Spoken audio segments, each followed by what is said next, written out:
I just realized that somebody made a rap song recently called Me, Myself, and I. And when I put this title up tonight, it was really about the De La Soul rap song, dance song from like 1989 or something like that. Me, myself, and I. That's the one I and remember.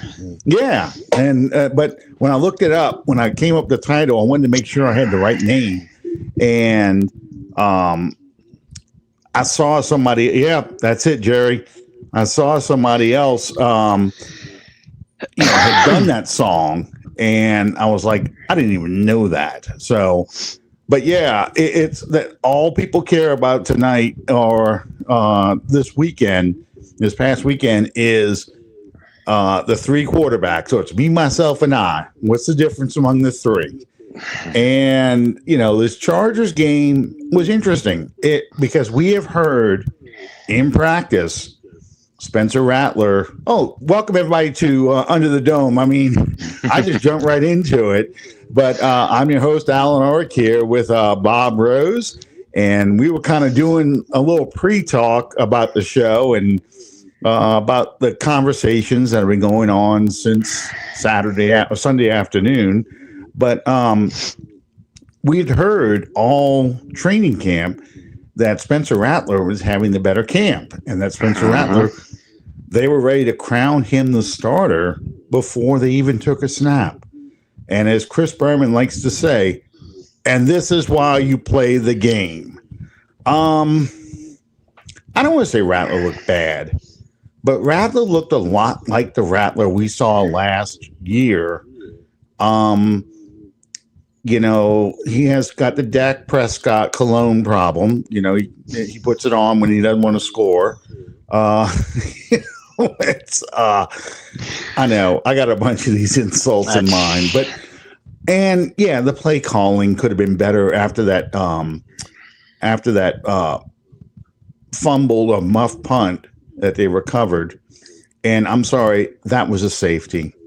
Yes. All the years I have watched football, and I've watched it for a long, long time, I have never seen a call. Now, I know they want to avoid giving a safety as much as they can, but I've never seen where the initial contact is made before they bring the guy down as saying, okay, well, that's where the ball goes. No, when you sack a quarterback, if you hit him there, but you drop him 3 yards back, that's where the ball goes. So it should have been the same for the safety. It should have been 3-2 in this ball game for a long time. But regardless, Rattler didn't score. Tyler Shough did. He threw one touchdown for the Chargers, and he threw one touchdown for the Saints. He just missed on another. Yeah. Bob, how would you describe the performance of the quarterbacks? First of all, about Rattler, like you said, it was he's the same Spencer Rattler that we saw last year, which for the most part was the same Spencer Rattler we saw at South Carolina, which was the same Spencer Rattler that we saw at Oklahoma. Lots of physical ability, a nice athlete, a competitor. He doesn't really give up on plays, but he can't read a defense. He doesn't feel pressure literally at all, and too quick to check down. And that's why when you get near the red zone and you start running out of space, those checkdowns that a receiver might be able to pick up a few extra yards. Well, there's no room left to pick up a few extra yards. Again, I've seen nothing different from Spencer Rattler that I saw last year at South Carolina, at Oklahoma. Tyler Shough, I thought, looked like the far better quarterback on Sunday. Now I'm not ready to hand Shough the starting job yet. And I saw you made several posts on Twitter. I'm sure you did on Facebook too. Feeling the same way. Let's see what Shough looks like with the ones, which we assume is going to happen on Sunday, or at least the ones that play. And if Rattler looks any better when he relieves him. So I fully expect the Rattler Shough rotation to be completely reversed on Sunday. Now, if we see a lot of the same, a lot of the same Rattler and a lot of and the Shough that we saw on Sunday, then if it's me, I name my quarterback and it's Tyler Shough before preseason game number 3. Because again, Shough looked like the far better quarterback. He bounced back well after the interception. He was looking to make plays all over the field. Decision making could have been better, but guess what? It was the decision making of a rookie quarterback playing his first NFL game. So I do expect that to improve. We'll see if it does.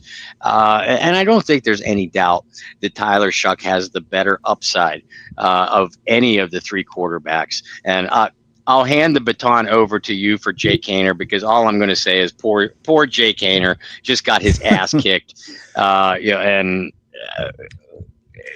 like I said, I'll hand the baton over to you. Well, Jake looked like the guy that was the backdoor man for the offensive line's mom and was the backdoor man for the coaches' wives. I mean, he was the man that broke up their family, so they didn't block for him. He got his ass kicked. At one point, he's laying on the ground, gasping for breath after they sandwiched him, and nobody's coming to help him. He had one offensive lineman bend over and look at him like, you going to get up? And then kind of gingerly sticks his hand out like I'm going to help you up. But, I mean, and you even saw it in his face when he hit the sidelines. I mean, he's looking up at the screen like, man, they just got they put me in 2 minutes left in this game that we're going to lose. Like, make something happen. And they just killed him. And unfortunately, Jake Haener looked just like the Jake Haener we saw against Washington. A deer in the headlights, very slow processing. He looks so small out there. Yeah. And he's a gamer, but a gamer at the college level. He's not a gamer at the pro level. He just can't, at least to me, it looks like he cannot move fast enough. He doesn't get rid of the ball fast enough, doesn't make his reads fast enough. He got killed out there, and it's exactly what I thought. When he came out there, I was like, the interception, I was like, oh, well, we went 3 for 3 today. All 3 quarterbacks turned the ball over. Mm-hmm. But, I mean, I didn't expect them to move the ball. When they kicked the long field goal, Charlie Smythe had a huge field goal. He hit, was that 50-something yards, I think he hit, right down the pike, Yep. I mean, Group A is going to win the kicking battle, but Smythe is a kicker in the NFL. Mm-hmm. He has a shot at being a kicker somewhere. That's one of the rare things when we can sit there and say, yeah, we got 2 good ones. Mm-hmm. But yeah, it's Shough and Haener right now. I mean, Shough and Rattler right now. Haener's a nobody. I mean, honestly, if I'm not cutting him outright, in the final cut downs and never bringing him back, I would only bring him back in the practice squad, and that's just the body. And I think Hunter Deckers is going to be the practice squad quarterback, honestly. Mm-hmm. I mean, I just don't think Haener's an NFL level quarterback, Yep. So it's between Rattler and Shough. And, Don, I see your point. Let Rattler take the beating for the first 4 games that you're probably going to lose, because that's the toughest part of the schedule. But honestly, Rattler's got to show something. Rattler has to lead a scoring drive. They had a practice today, and I read that Rattler drove the team down the field, but then had a tip ball interception in the end zone, whereas Shough drove them down the field and they scored. And I don't know what they scored, but they scored, so Shough is getting better. He seems to be kind of, what's the term? He seems to be a rising player. He seems to be improving, and Rattler seems to have plateaued after that first week or 2 weeks of camp. And that doesn't mean Rattler can't get any better, but your point is still valid, Bob, that Rattler looks like the same quarterback we saw last year, same quarterback that we saw at Oklahoma, same quarterback we saw at South Carolina. This is kind of the best he's going to be. He is a guy that could possibly athletic and probably will be a good backup in the NFL, but not somebody that you want starting multiple games. Mm-hmm. The question now is, when will Shough be ready to start? If we want to say the quarterback battle's just, decided, which neither of us are ready to make that point yet. Right. Because I think Shough needs to start this week against Jacksonville, because we need to see what he looks like against. It's not really. Here's the thing, too. But we want to see what it's like against the first line team, but they're not really first line players, because everybody does the same thing. The Saints went into that game, no Alvin Kamara, no Chris Olave, no Rashid Shaheed. Flagg and Ruiz disappeared after the first series. McCoy didn't play at all. No Alvin Kamara. So, yeah, you're playing with the quote-unquote starters, but they're mixing a lot of people in. Mm-hmm. So, and the same was true for the Chargers defense. They're mixing a lot of people in. Mm-hmm. There were a lot of starters, but not all starters. And it wasn't being treated like a regular season game. They were rotating people in and out very quickly.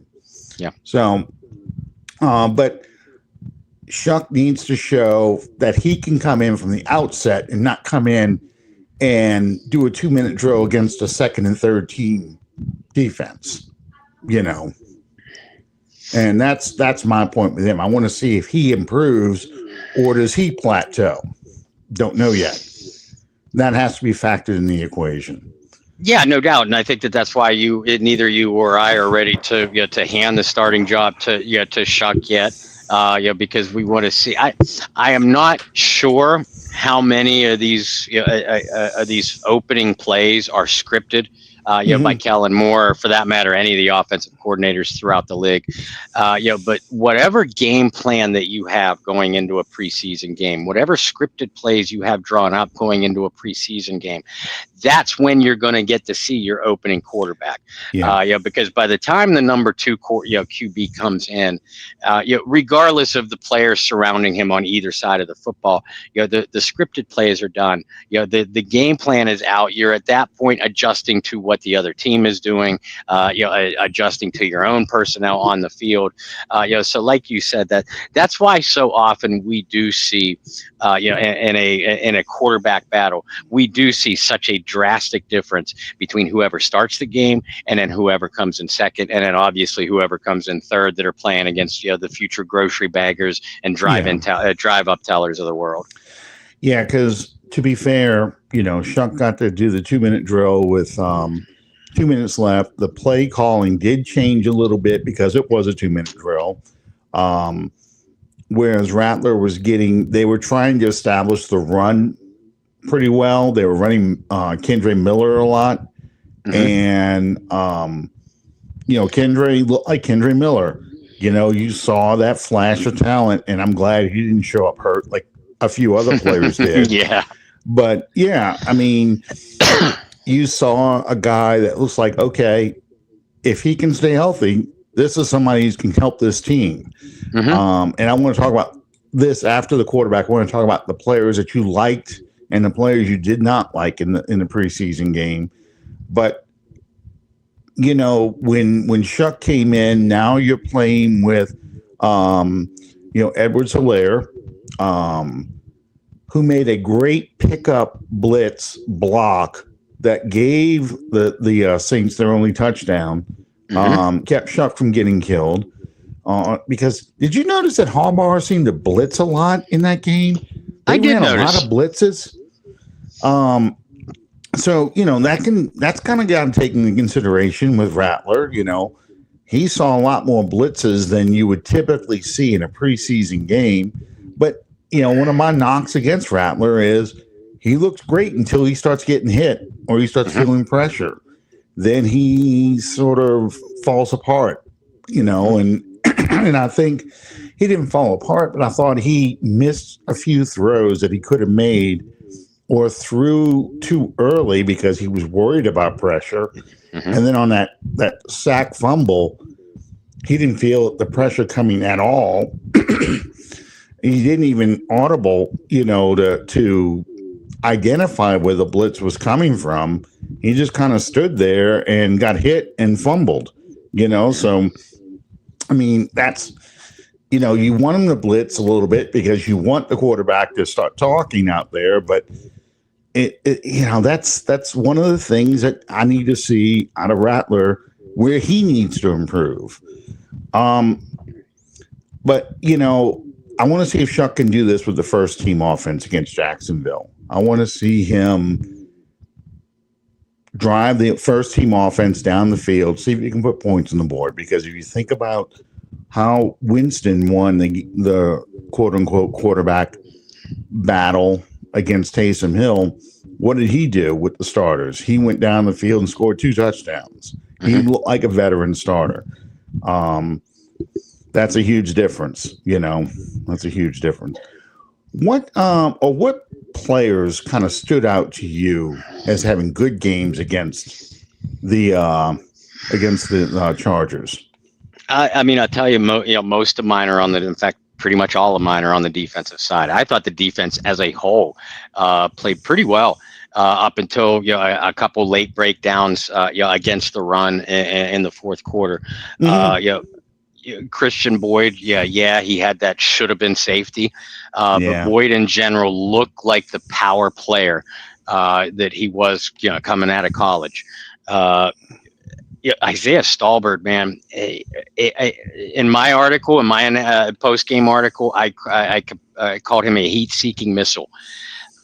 That young man is going to be hard to keep off of the field, whether it's special teams or backup linebacker, whatever it is. Isaiah Stallbird looks like he is going to be difficult to keep off of the field.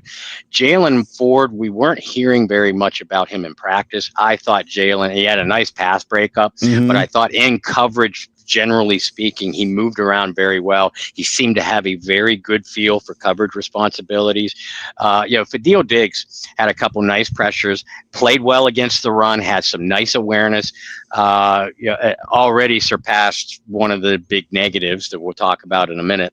The bar is low, but Fadil Diggs, look like something. Offensively,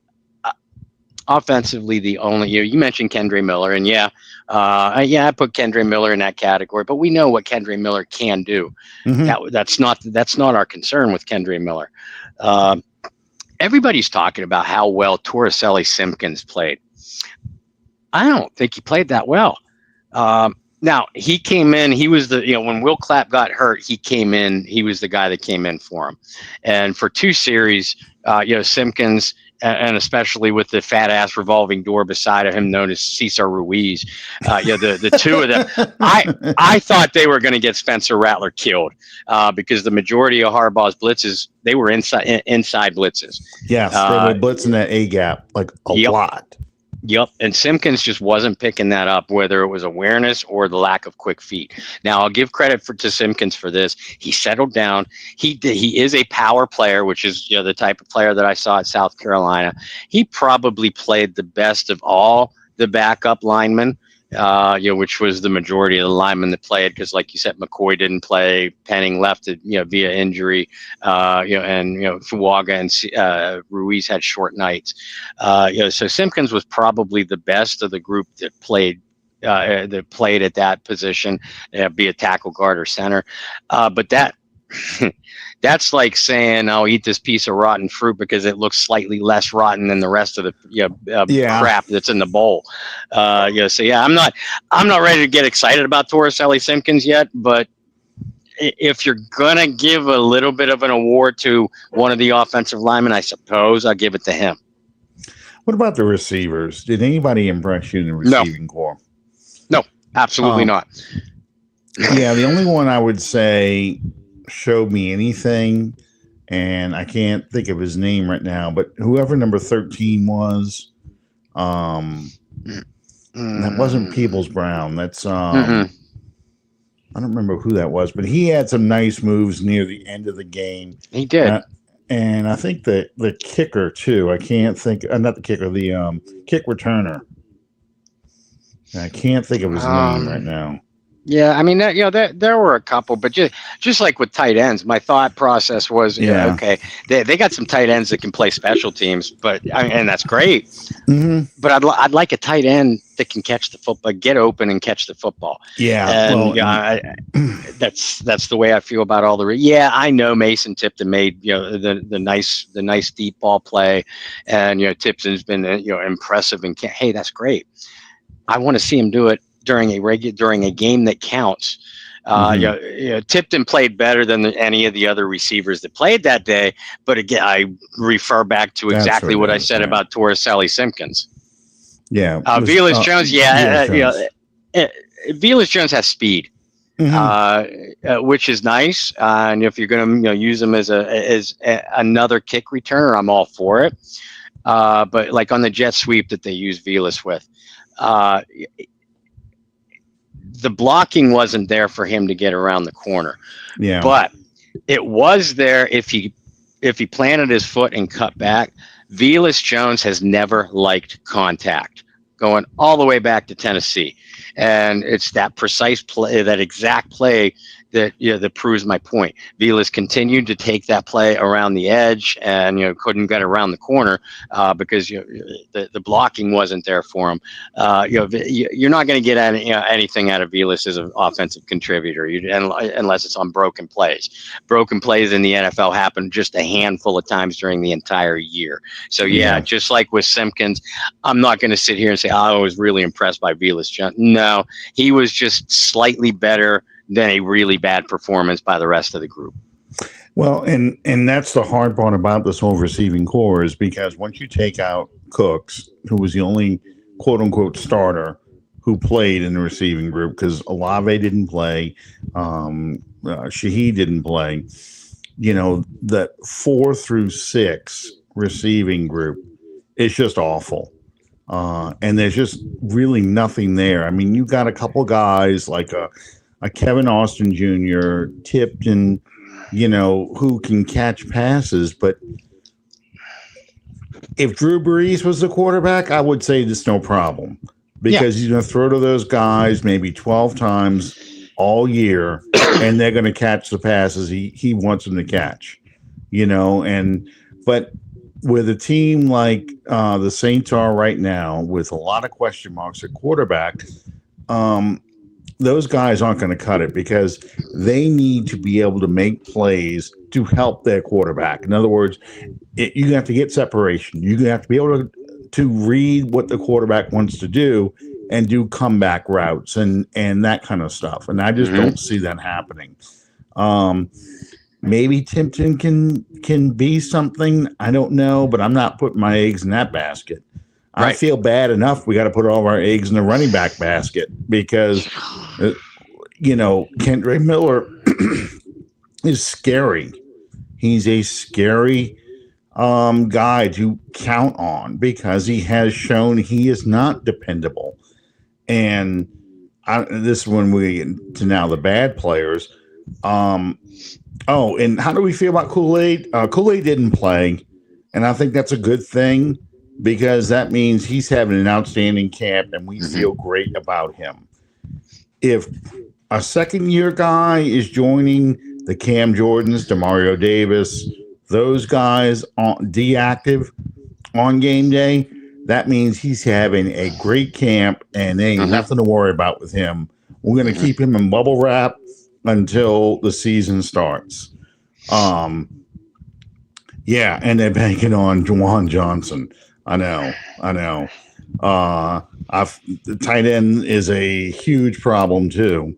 My son is trying to send mental telepathy to the Pittsburgh Steelers to send Donnell Washington to us, because you don't need Washington. Arthur Smith doesn't like Washington. Send him to us. Because at least we'll have somebody who's big and can block. He may not be able to catch passes, but he can block for the run.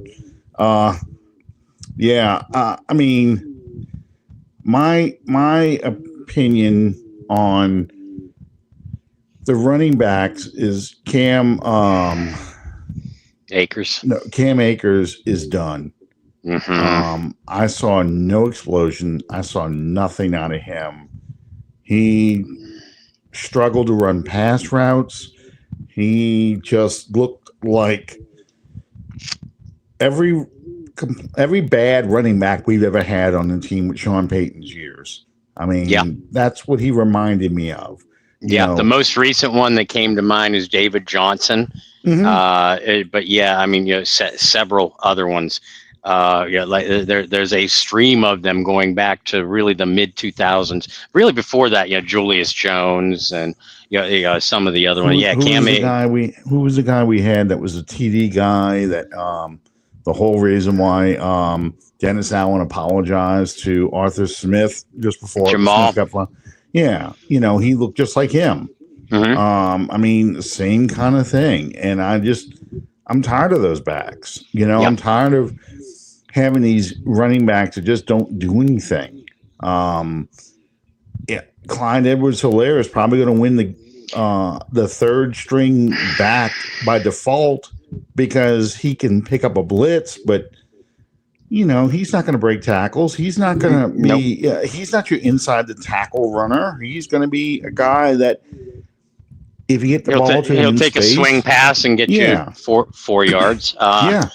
Pretty much. Yeah, and if you need 8 yards, he'll get you 4 yards. So I mean, Devin Neal, who didn't play because of a hamstring injury, Devin Neal's is the guy that's going to have to show he could be the inside runner as a fallback option if Kendre Miller gets hurt, and that's terrifying to me. Yeah, because I don't know where that running back's going to come from either.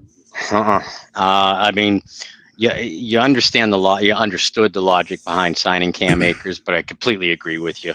Edwards-Helaire right now, if they're making cuts, Edwards-Helaire is the back that they're going to keep. Devin Neal is likely going to miss all 3 preseason games because you don't want to test that hammy, which means, I wrote an article about this the other day.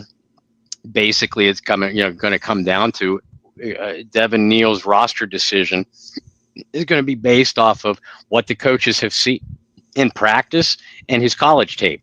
That's a big roll of the dice if he's going to be the guy, behind Kendre Miller, and that's considering what we have at the quarterback situation, what we have with the offensive line situation, and I still think the starting line is going to be at least above average. But we've already seen, what the number 2s are going to be. It's very similar, horrifying situation to last year. You're going to need to run the football, and outside of Alvin Kamara, and who knows, when Taysom Hill is going to be ready to go. If Clyde Edwards-Helaire and an untested Devin Neal is your guy behind Kendre Miller, that's a recipe for disaster.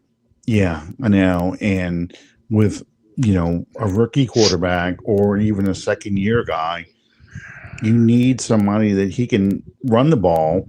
And I think that's what their plan was in this preseason game, was to run the ball, to show that we can run the ball, get the ball into non-predictable second and third downs. In other words, you want to stay ahead of schedule. It's now 2nd and 5 instead of 2nd and 9. It's now 3rd and 3 as opposed to 3rd and 7. And I mean, whatever happened to the days where we could just get the undrafted guys like Pierre Thomas and Kyrie Robinson and Chris Ivory? What happened to those days? Because man, I would kill for Chris Ivory right now. Finding a Chris Ivory on this team. I would kill for Chris Ivory right now, however old he is. I mean, yeah, it's so depressing that we just don't have an inside running back, and trying to. I don't want Alvin Kamara going, and Alvin Kamara doesn't want to go into the line. But you need to be able to get Alvin Kamara into space. That's where he's the most effective, especially as he's getting close to 30. I mean, he's 29 years old. You need to have a running back that can get between the tackles and get the tough yards. And Kendrick Miller can do it, but does he do it 3 times and then he goes to the bench with a pulled hamstring or a separated shoulder or whatever? That's what I'm terrified of. And then we're really screwed. Yeah. And especially when you have question marks, thin offensive line depth, the injuries are already happening. They said, we dodged a bullet with Penning. He's got a foot injury that will sideline him a couple of weeks. That means we're not going to see him probably in preseason anymore. But Will Clapp has gone out for the year. They put him on IR today with a, say the word for me, I cannot say it. Liz Frank injury. Injury. He's got that injury, so he's out for the year. That was going to be their number one player for depth. Mm-hmm. And the rest of the offensive line, I mean, Landon Young's already hurt, and we already know what he can do. And granted, most of the NFL has a depth problem. I'm not going to sugarcoat that either. So the odds of you getting a good backup swing guard, center, guard, tackle guy in those final cuts is really going to be tough. You're going to have a team do something stupid, thinking they can slip somebody through waivers and you can grab them. Yeah. But other than that, that's a hell of a risk. And that seems like we're looking for that on all 3 positions that are scary. Tight end, wide receiver, running back, and offensive line. I mean, the Saints can be pretty active on that after those cuts. And I mean, in the past, that's exactly how they got players like Lance Moore, Willie Snead, Taysom Hill. I mean, we talk about the success of the team, especially under Sean Payton, had with undrafted guys, and those 3 are on the list. But people often forget that Lance Moore, Willie Snead, Taysom Hill, they were undrafted rookies, but they were originally signed by other teams that were cut as rookies in preseason, and the Saints pounced. That's what you're basically counting on now. I'm not saying you can't have success, with that, but that's also highlighting what your major problem areas are, which on offense we knew from the onset was the lack of depth. And it just reared its ugly head, against the Chargers. Listen. Nobody should have any worries about Alvin Kamara, Rashid Shaheed, Chris Olave, those guys. We know that they're going to make plays. The problem is if one or more of them get nicked up, and that's when any of the guys up front, McCoy has had problems with injuries in recent years. Penning, Fawaga, the rest of those guys. Again, I think I said it earlier tonight. I believe at the very least, this line, the offensive line, the starting offensive line is going to be above average. The problem last year was McCoy got hurt in week 3 and the season started to quickly unravel at that point. And, we know the avalanche of injuries followed, but it started with McCoy. And even when McCoy went down on the second or third play of that Eagles game, the Saints scored 12, 13 points. That's exactly the kind of scenario that we're going to be looking at, outside of the top, the projected starting unit this year. So I've got America's Game playing in the background back there for the 2009 Saints, and that team went through injuries. We lost both starting cornerbacks at one point during the season. So they bring in Mike McKenzie off the couch. They signed Chris McAllister off the streets to fill in for these guys, fill in for Jabari Greer and Tracy Porter. before the season even began, Jamal Brown blew out his knee, the starting left tackle. So you're putting Jamon Bushrod, who has never played or started in the NFL, as your starting left tackle, a 3rd-round pick or a 4th-round pick. I think he was 3rd. But anyway, they put him in as a starter. So, it's not like, oh, God, we keep hitting the injury train. We keep hitting the injury apocalypse over and over again.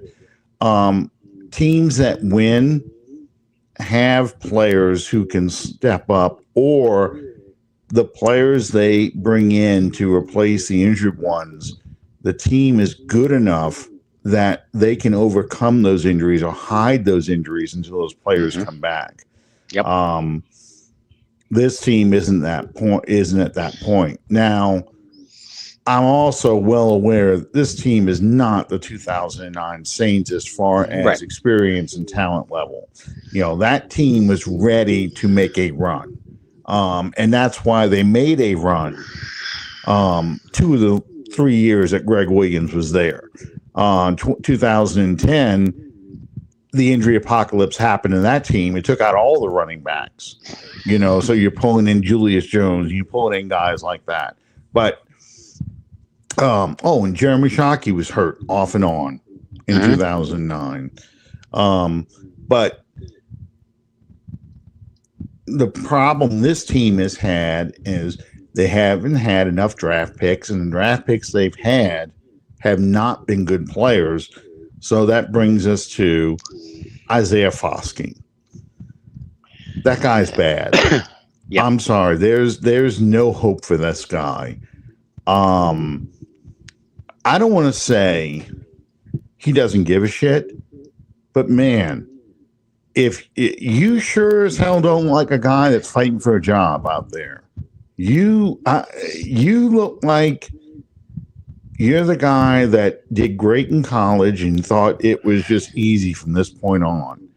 I don't. That's the only way I can describe him, because nobody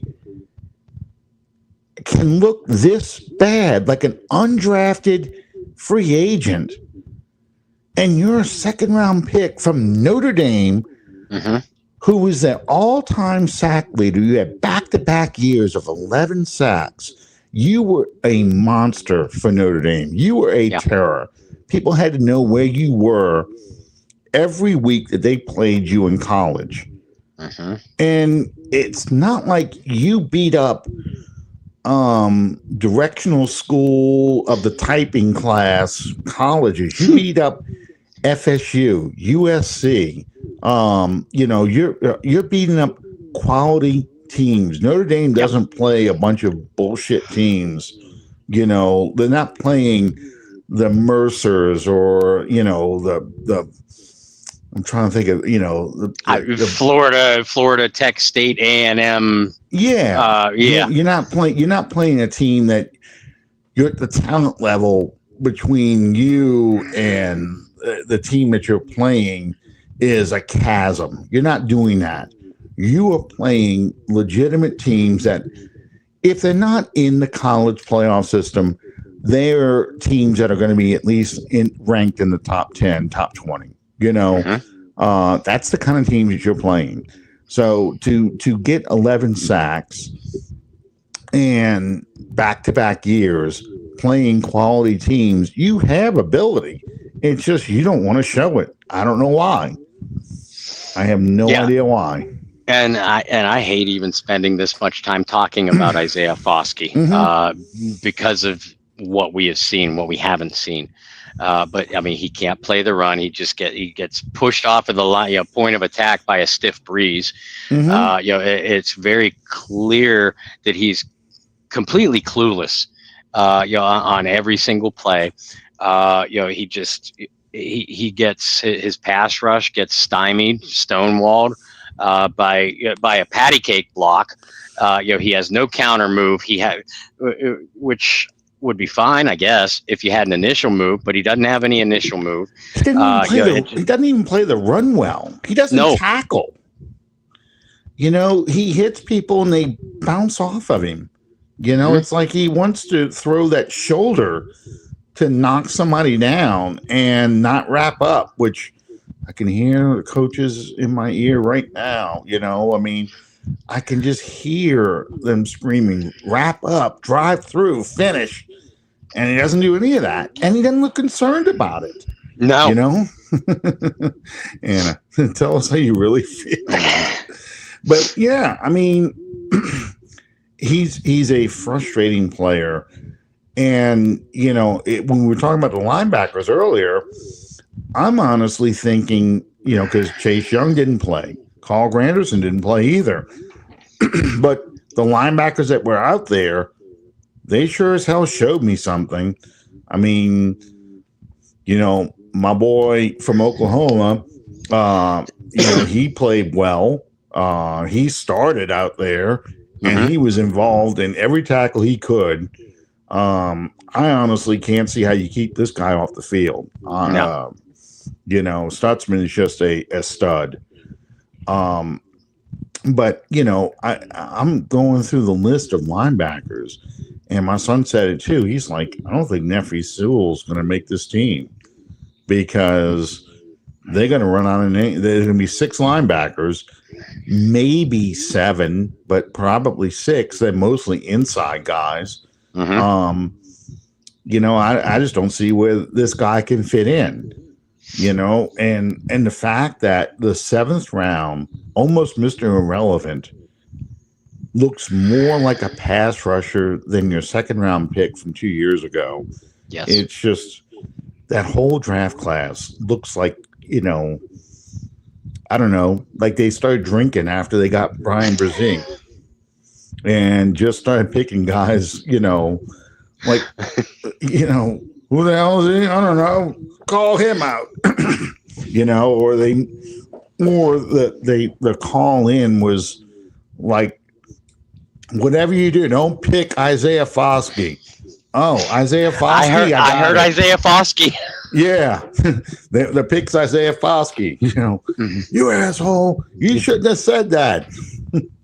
Well, they can't do it again. Look, whatever you do, don't pick Kendrick Miller. They did it again. That kind of thing. Kendrick Miller, going back to Kendrick Miller for a minute, so Tajay Spears got injured this weekend too. And it was a lower leg injury. I don't know how serious it is because I haven't followed, the Tennessee Titans or anything like that. But, a lot of people were always like saying we should have taken Spears instead of Miller because Spears comes from Ponchatoula, local kid, played at Tulane, right. The whole bit, yada, yada, yada. But honestly, with the injury apocalypse and the guy has no ACL, I feel like he just would have been yet another player would have been going, this dude is hurt. He's always hurt. You can't count on him. So I don't disagree. I don't blame them for not picking that guy. No. Yeah. Foskey false talent. Yeah. Foskey Bear. So I like that one. We're going to use that from now on. Yeah. But I mean, honestly, when we're talking about the problems of depth, the big problems in depth is because the guys you've been drafting, the guys who should be good depth players now, because your starters aren't any good, you've got to keep drafting starters. You can't draft the depth. Your salary cap situation has been that you have not been able to afford quality depth or keeping quality players. Yeah, it's just it's a double-edged sword. I mean, or double-ended sex toy. One of those things. Well, I almost said the other word, but it just feels like until they start picking better players, they're not going to get to be a better team. And that sounds like, well, no shit, man, but it does. I mean, that's really their problems. They are not drafting good players, and they're constantly having to make up for the bad drafts they had before. Yep. Yeah. I mean, 100%. And we saw it happen with the decline of the Dome Patrol era. Those players on offense and defense, that talent wasn't replenished through the draft. This is the exact same thing that we that we have seen happen now as Demario Davis, Cam Jordan, et cetera, as they've gotten older or players have moved on and retired. You haven't drafted well enough to replace them. So as a result, you have to keep draft. When you fail on Marcus Davenport at edge, you have to turn around and draft Peyton Turner. Mm-hmm. That fails, so you have to turn around and draft Isaiah Foskey. So even if they'd have hit or semi-hit on one of those, that's bad enough. But the fact that you keep missing, and edge rusher is only the most glaring example. But you could point to the offensive line. You could point to a wide receiver. You could point to, this team has really never drafted linebackers well, but really everywhere but the secondary. Dennis Allen, for whatever you want to discredit him for, you mentioned it before. He could take you and I and make us into all-pro defensive backs at our age now. Yeah. Outside of a few minor examples, or minor exceptions rather, the reason why this team is in the position that they are in is because they've had to keep extending the contracts of these aging players because they haven't been able to replace them through the draft. Since they haven't been able to replace them through the draft, they have to keep drafting, and they keep whiffing, and it's just a vicious, dysfunctional bullshit circle. Yeah, it is. It is. And that's why it seems like we keep saying the same thing over and over and over again each week. But, when people start complaining about, we don't have this guy, why don't we have this guy? And yeah, you lost to Zach Bond. Yes, you lost Chauncey Gardner-Johnson. You lost Trey Hendrickson. I get that. Those are all players that walked away, or you let walk out the door because of whatever reason. You didn't think they were worth paying. You didn't think you thought you could do better with cheaper players, whatever. That's the evaluation problem as well. So the evaluation failures are you're failing to evaluate the players to draft, and then the players that you have, you're failing to evaluate the good players that you're allowing to walk out the door because for whatever reason, you think they're not good enough to work in your system. And that is a failure on multiple levels, not just Mickey Loomis. Because I can hear people screaming out, well, no kid, that's Mickey Loomis's problem. No, it's not only just Mickey Loomis. It's the scouting. It's Jeff Ireland with the draft. It's Loomis. And most importantly, it's the coaches. The coaches that you have, that you hired, because Loomis's attitude and his philosophy is, I get the players my coaches want. And my coaches want players based off of what they hear from the scouts and what they hear from Jeff Ireland. Calvin, I've had this opinion for a while. Jeff Duncan's fussed at me about it, telling me it's not Ireland, that Ireland really knows what the hell he's doing, but I just don't see it. All right. Well, he might, but his staff doesn't. Yeah. Ireland has a staff. And these are the guys that, for the most part, that fan out all over the nation because Jeff Ireland can't be at every single college game. Yes. I've always been a fan of Jeff Ireland too, but he and that front office are living off of the success of that 2017 So Alvin Kamara is the only player remaining, if I'm not mistaken, from the 2017 draft. So again, you haven't replaced Marshawn Lattimore. Okay, we'll put Lattimore aside because we like what they have at cornerback right now. We think, but you haven't. It took you 3 draft choices. We hope to replace Ryan Ramczyk. You haven't replaced Trey Hendrickson. You haven't replaced Alex Anzalone. You haven't replaced Marcus Williams with a young safety. So that's why And I know I've seen Duncan come after you. He and I had a beef about a year and a half ago or so. Leading up to the 2023 draft, I believe it was. The same thing. You can't put this on Ireland. He knows what he's doing. Okay, he might, and I still like him, but show me the evidence. Show me the recent evidence that he knows what he's doing. And I know it's not only him, as you just correctly pointed that out, Alan, but it falls on him. Just like when your team loses, every single on the football field, loses every single. Is it all the head coach's fault? No, but that's who it's going to fall under. The same thing goes through the front office, folks. Yeah, Sean made a lot of calls on who he wanted because he went chasing after a ring because his attitude was, if we have a Lombardi trophy in our backyard, a second Lombardi trophy in our backyard or sitting in our display case, we have bought ourselves another 5 years to rebuild the team. You didn't get it in 2018. Rightly or wrongly, in my opinion, it was wrongly. And we've gone through that multiple times too, but you didn't get it in 2018. So you went for it in 2019, 2020. Understandable. But the drafting for 2018, 2019, and 2020 was built around the philosophy of we're making another run, not we're building a team post Drew Brees. Had you won some Lombardi in 2018, maybe we're not picking the guys that we're picking. Okay. God dang, man. I'm sorry. I'm getting text messages because I'm on my iPad. I have not been at work since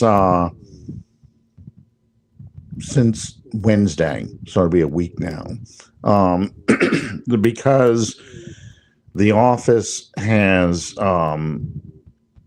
it doesn't have mold in my office, but there is a leak and the sheetrock is all eaten up. So as typical, we're going to Band-Aid this thing.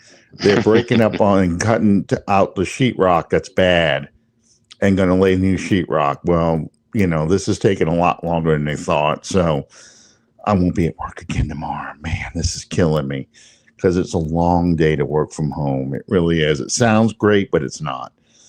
Anyway, I'm sorry. I just saw that pop up on my thing. So, anyway, yeah. And then you throw COVID on top of this, where COVID creates cap problems because the cap now, instead of growing each year, actually retreated. So the Saints' philosophy of building their contracts, expecting the cap to grow each year, backfires. Now they're 100 and then another 50 million over the cap. So now that affects your ability to keep a Trey Hendrickson, to keep a Marcus Williams, all those things that they had planned to do. It makes it even harder now because now you got to start finagling everybody's contract just to get under the cap. You can't sign players to replace the first and second year contract players. What I mean by that is second contract, not second year, but second contract players. You can't make that decision. Okay, now I don't need to pay Cam Jordan. I'm going to go ahead and just keep Trey Hendrickson and Marcus Davenport. You can't make that decision now. Now your decision is, I'm not going to pay Trey Hendrickson. I'm going to draft somebody instead. Oh, and by the way, your scouts couldn't go see all the games because a lot of the college football games were canceled. So that also affects your evaluation. You got to rely on 2019 stuff. Stupid freaking relative athletic score. Yeah. So, I mean, it's all these things. And for a team like the Saints, it really torpedoed everything they wanted to do.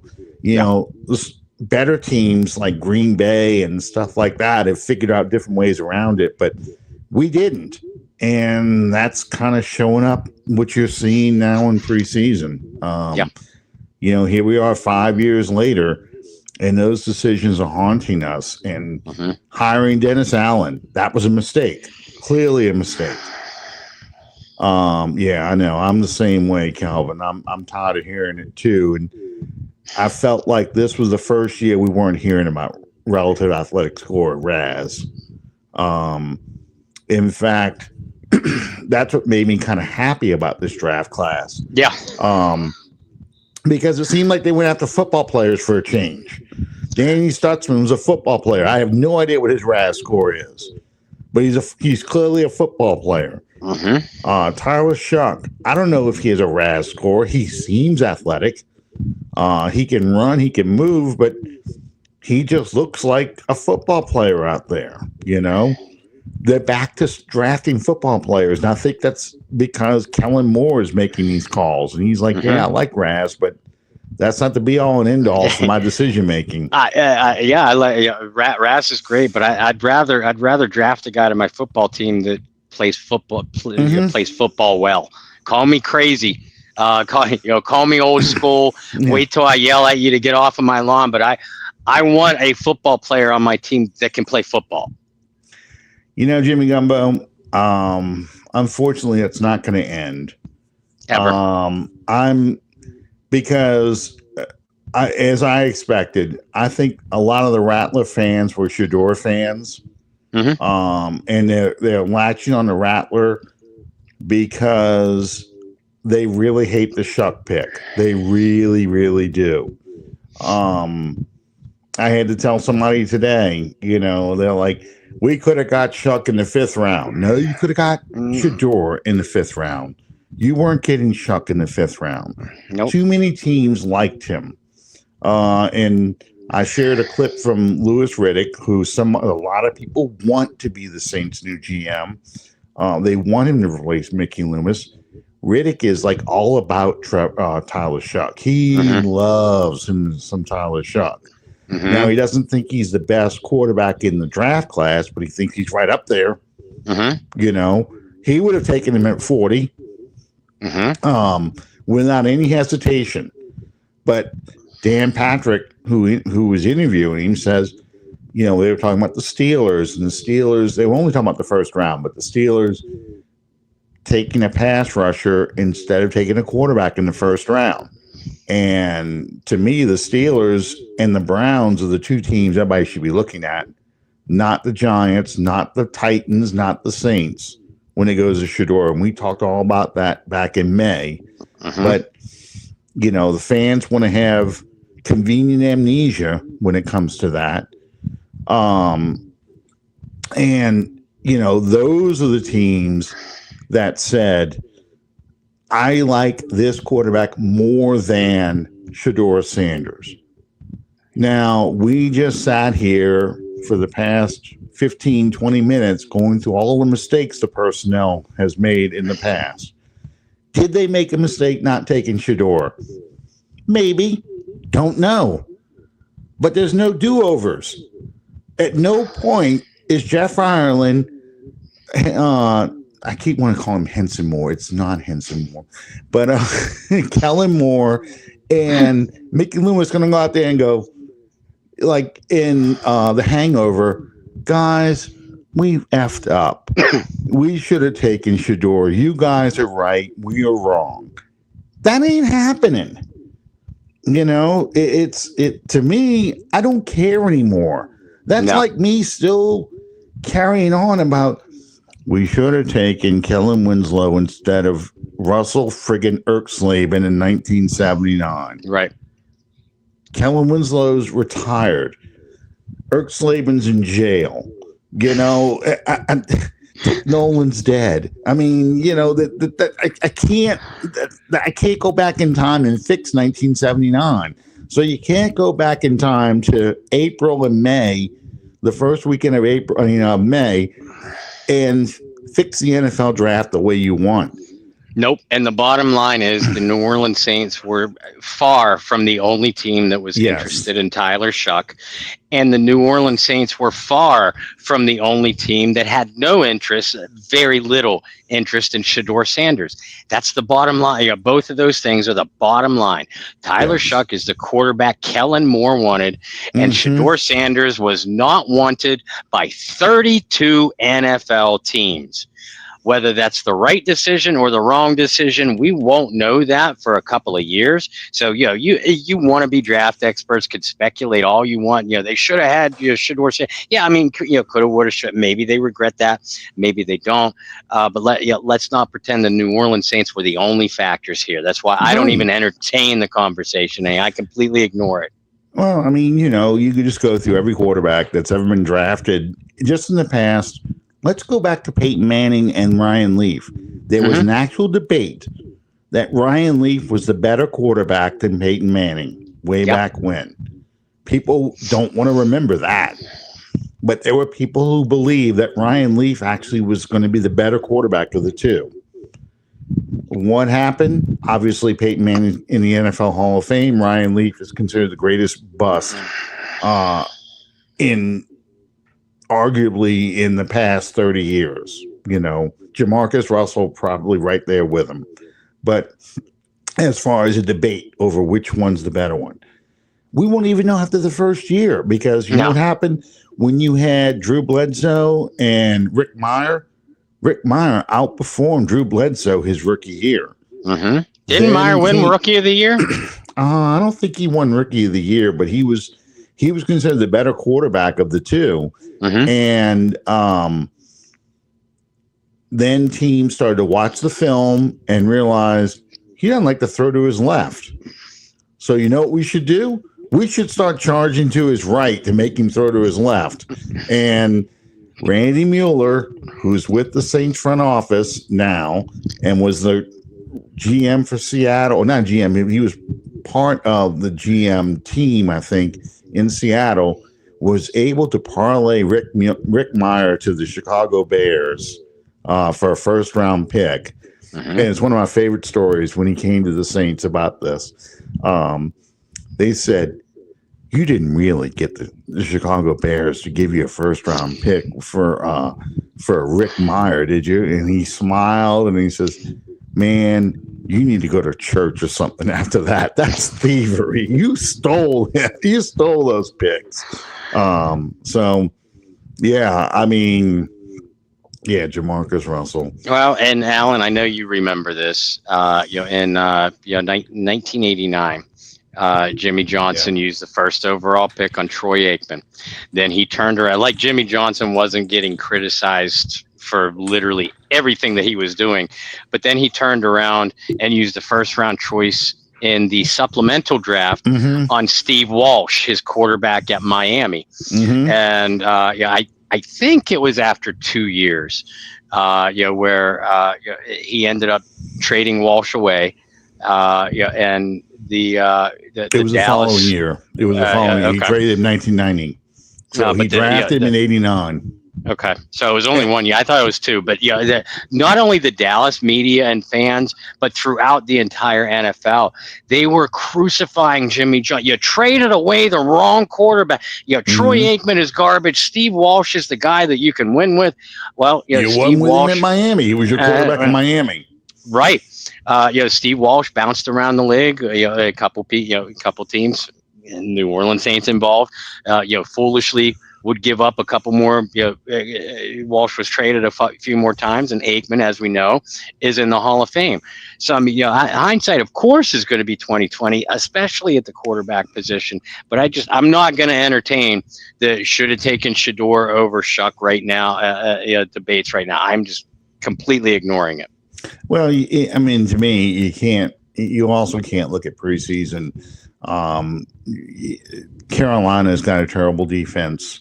Shedeur did a couple of things that reminded me, now this is going back in time, but reminding me of Bob Greasy versus Bob Lilly in Super Bowl VI, where he did that. What was it? Not a 54-yard loss, but it was a huge loss. It was like a 29 or 30-yard loss because he was running away from pressure. He kept going backwards, and Bob Lilly finally caught him. Shedeur did a couple. To this day, I watch that highlight when they replay the Super Bowls, and I think to myself, I'm like, how did Don Shula not break Greasy's neck when he got back to the sideline? I know.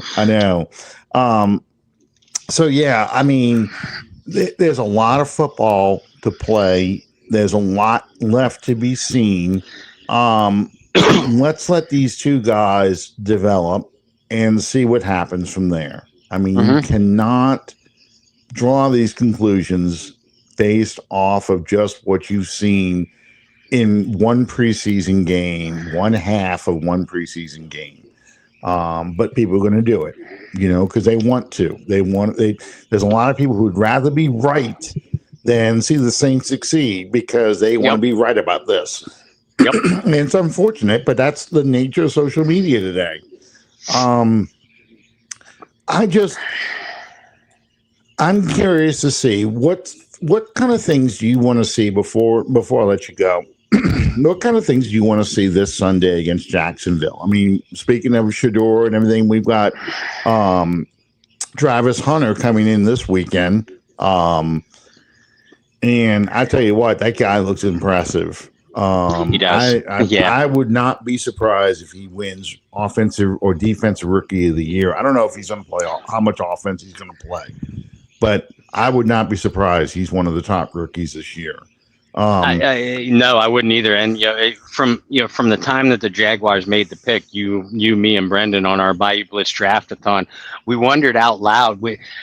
All three of us are just so intrigued by Travis Hunter because we want to see what Jacksonville does with him. So although I have a job to do, and that's analyze what the Saints are doing, I'm not going to be able to keep my eyes off of Travis Hunter and what they're doing with him on offense and defense. But as far as the Saints go, I want to see. We've talked enough about quarterbacks. Yeah. I want to see what the running backs can do. I want to see what the wide receivers can do if there's going to be any separation. And if the running backs do anything, that means that the offensive line is actually doing something positive. The defensive guys that we talked about,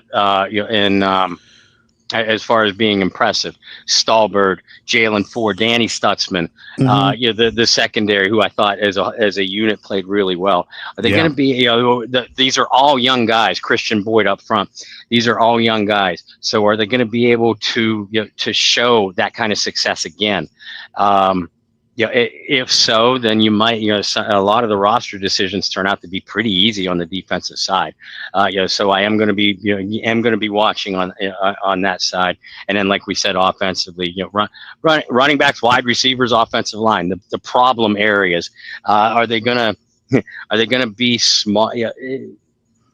Are they going to become slightly smaller problems? They're not going to go away. This team could play lights out against the Jaguars, and I'm not going to sit here next Tuesday and next Wednesday night saying, okay, I'm not worried about those positions anymore.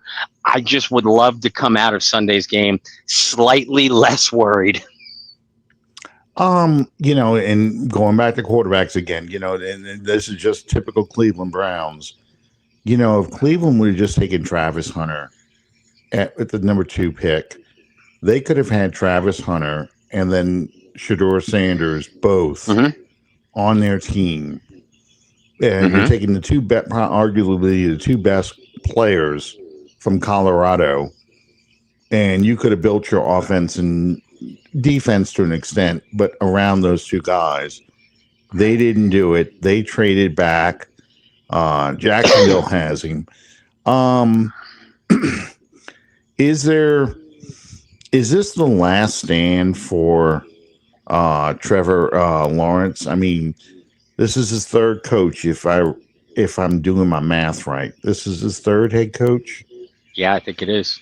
Yeah, I mean, Liam Cohen is the offensive guru. They are crediting for turning Baker Mayfield around in Tampa. If he can't fix Trevor Lawrence, is this pretty much it for him? That's a good question. That's an excellent question. Because Trevor Lawrence hasn't been the Rick Meyer, Jamarcus Russell, Ryan Leaf type of bust, but they did pay him. Yeah. But if Jacksonville circles the bottom of the standings, and this quarterback class is as good as some people, I'm not nearly as high on it as some. But if this quarterback class turns out to be as good as some believe that it's going to be, then Jacksonville, if they're owning a top 5, top 3 pick, they do have a real decision to make. So I'm not going to call it the last stand for Trevor Lawrence, but if Jacksonville is really, really bad, you might see Trevor Lawrence on the trading block this offseason. Look, and that's what Calvin just said. The AFC South is almost as bad as the NFC South, honestly. Agreed, and I don't know why it doesn't get more press that way. Yeah, the Texans are a better team than anybody in either division, but the Colts, the Titans for sure, the Jaguars, you can throw them in the NFC South, and they're competing with us, the Falcons and the Panthers, as teams chasing the Bucks, and they're not very good. None of those teams are very good, but they play in the AFC, and because people don't have much expectations behind them, and there's no NFC East there. And what I mean by NFC East, no major media market teams that are really, really, that the press loves to talk about. They kind of they're the redheaded stepchild. They can talk about the Ravens, they can talk about the Chiefs, now the Broncos, the Dolphins are a sexy team as always. Buffalo, the Steelers, as bad as they are, they still like to talk about them. The Bengals, because of their offense. The AFC South kind of gets, they got those 3 teams that play out there, that we forget about that. That's kind of like the D-League teams. So,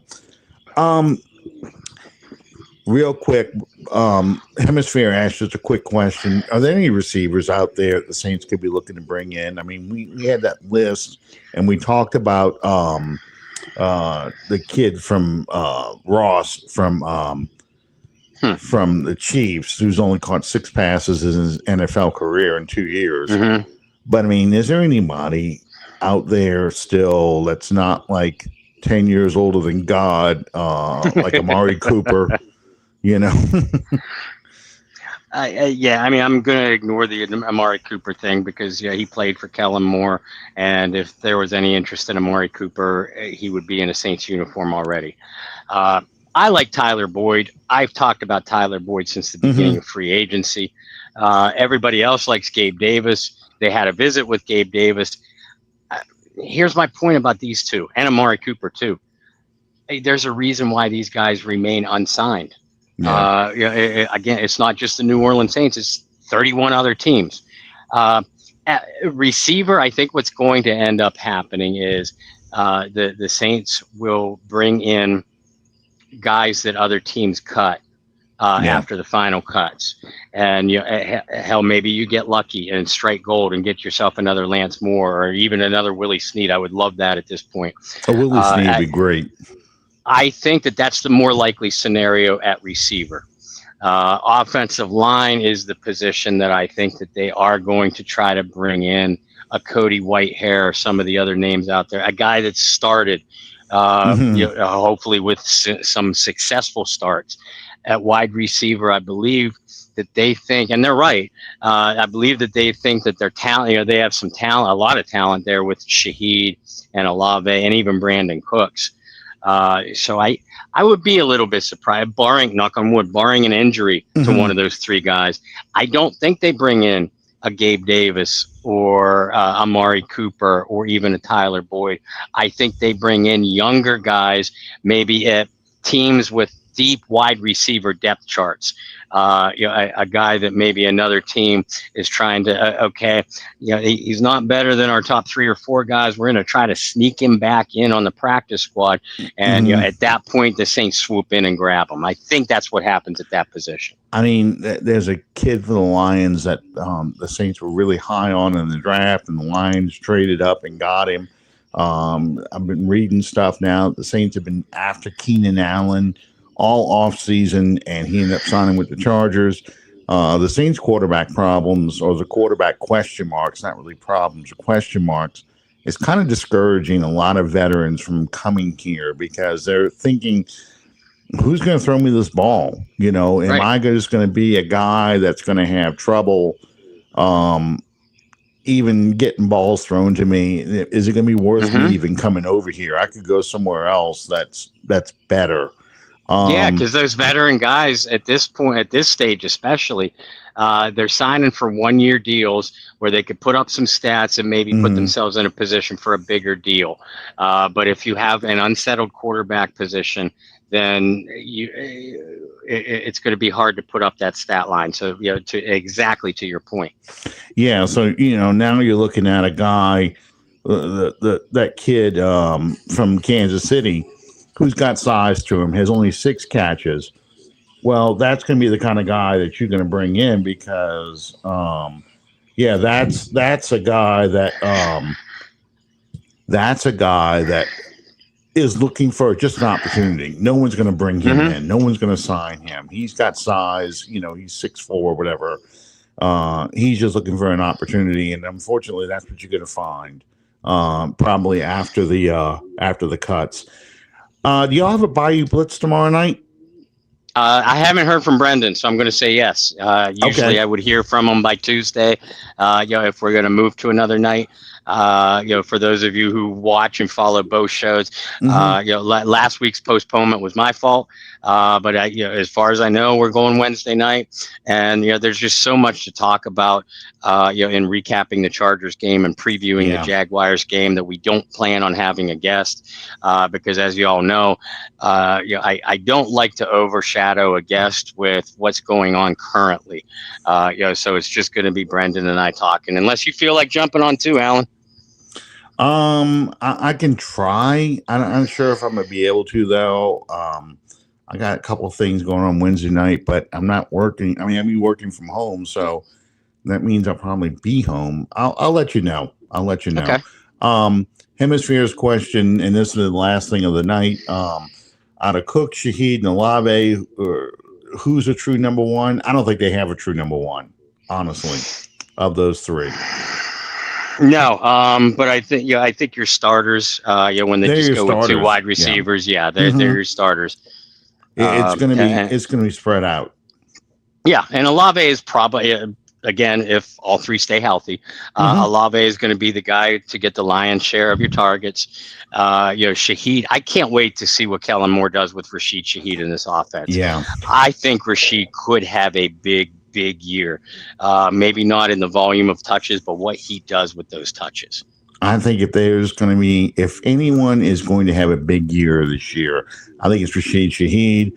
In fact, I think the Saints ought to pay this dude sometime in the beginning of the season. I've been screaming that too. I'm looking at these contracts these receivers are getting right now, and you better pay this guy. It's a comic book reference. You got 3 Robins. Yeah, you do. And that's not a bad thing, but it's not enough to you don't have a Michael Thomas. You don't have a Marcus Colston, Eric Martin, or Joe Horn on this team right now. You really don't. You've got Quinn Early's, the kid number 80 who played with the Saints for a while with Joe Horn. That came from the Colts. Willie Jackson? No, that was 88. Pathon. Jerome Pathon. You got a few Willie Jacksons. You got you got Devery Hendersons out there right now, which isn't a bad thing, but it's not. They're not the guys you're going to have run shallow crosses over the middle on 3rd and 7 for an 8-yard gain. It's going to take a popping by a safety. So that's what's tough. Anyway, guys, as always, appreciate the questions and the comments. Yes. And again, a Sunday kickoff. I think it's noon this time in New Orleans.